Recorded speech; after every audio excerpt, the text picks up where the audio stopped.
I ran away with the circus. Chapter 10 continued. Sorry, my camera ran out of space again. So here we go. I was in North Carolina. Uh, Tex comes walking up to me looking for Steve, and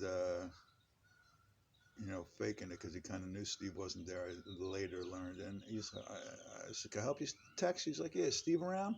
I says, "Oh no, Steve went to Wilmington." He's like, "Oh man," he acted like really disappointed. I'm like, "What's the matter? What's the problem? Can I help you?" He's like, I just needed a little loan till payday. Steve was always good for that. I'm like, "Oh man, what do you need, man?"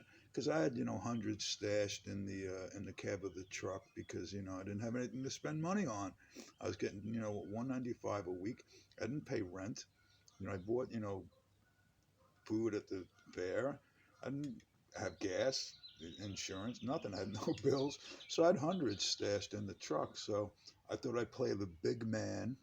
Boys, beware playing the big man. And so I lend Tex $100, which in those days was like $500. And he says, "You want an IOU?" I'm like, "Nah, Tex, you're good. Yeah, friend of Steve, friend of mine. We're cool. Just hit me up on payday." "All right, thank you, Bob. Blah blah blah blah blah blah blah blah blah. Big giant Texan guy, and so 4, 5, 6, 7 days go by, and I'm like, "All right, where the hell is Tex? When's he get paid?" And so I actually probably I think walked down there at one point when I had the girl watching the booth, and I found Tex down in the carnival with his giant 3 foot adjustable wrench in his pocket. I'm like, "Tex, bro." He's like, "Yeah, yeah, yeah, blah blah blah blah blah blah litany of excuses, blah blah blah blah," and he blew me off. And so I go back, and at the end of the at the end of the story, I never got the $100 back from Tex. And when I ran into Steve, weeks later, I said, "Oh, thanks for introducing me to Tex, bro." He's like, "Why?" I says, "He got me for $100." He starts cracking up hysterical. He says, "Do you want to see it? Do you want to see a Tex IOU?" I guess he had one. I says, "No, I don't want to see a fucking Tex IOU."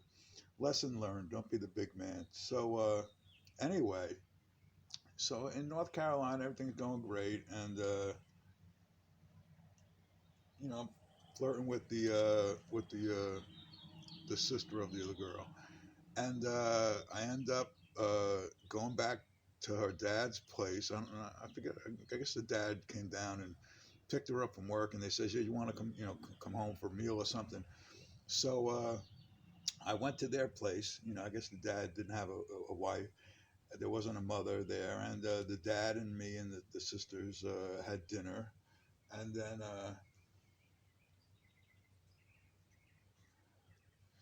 um, me and the sister, had a little fun, and then the dad is driving me back to the fairgrounds at like midnight, and in a big Lincoln Continental or something, and he says, "So where do you sleep, Bob?" I says, "Oh, I sleep in a cot in the barn with the horse." And the next thing he said blew my little freaking mind. He says, "You want some company?" I'm like, "What the hell?" I said, "Nah, nah, it's cool. I'm good." Guy dropped me off. I'm like, "Whoa, uh, boys, lesson learned." Uh, One time I was walking down Marshall Drive.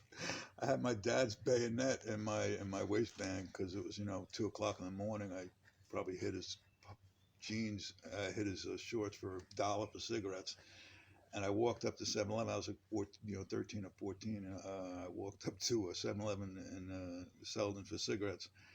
And I walk back and I walk across the street. I'm in like Dunkin' Donuts parking lot, and a car slows down that had just turned off at Jericho onto Marshall. And the guy says, "Hey, you want a party?" And I was, 14, probably just started smoking doops. I'm like, "Yeah, what do you got?"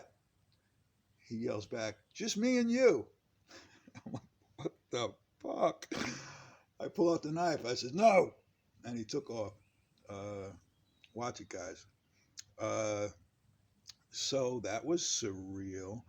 And then I had to hire two guys I could find on the last day to help me load up the freaking horse show by myself, which was huge and massive. So I fandangled two young African American gentlemen in to give me a hand, for $20 or $40 or whatever, uh, to load up the show. And we did pretty good, and we got everything in. It's massive amount of work, and we got it in there, and got the horse in there, and packing it up to go, and see you, Tex. Thanks, Tex. And there was a trick I did.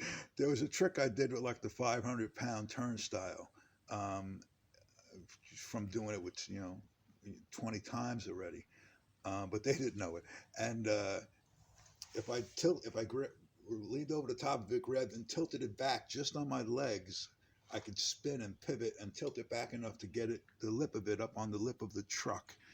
And the two African American gentlemen were in the truck, and they turned around and they see me lift the 500-pound the 500-pound turnstile. It was just smoke and mirrors. It was just a pivot, on a tip, and they were just scared. That was fun. Ish. North Carolina. Ham biscuits, y'all. And I packed it up and I met up with Steve somewhere. God knows how we did that in those days. And we drove from North Carolina back to Atlantic City, Pleasantville. You know how far it is outside of Atlantic City. And that was my 3 or 4 month, 2 month, I don't remember how long it was, circus run. And that, gentlemen, is how I ran away with the circus. Love you guys, Rob and Jeff. Thoughts and prayers, heart and soul. Um, Next book's going to be How I Accidentally Died and Came Back One Day. See you soon. Stay safe. Love you all. Peace.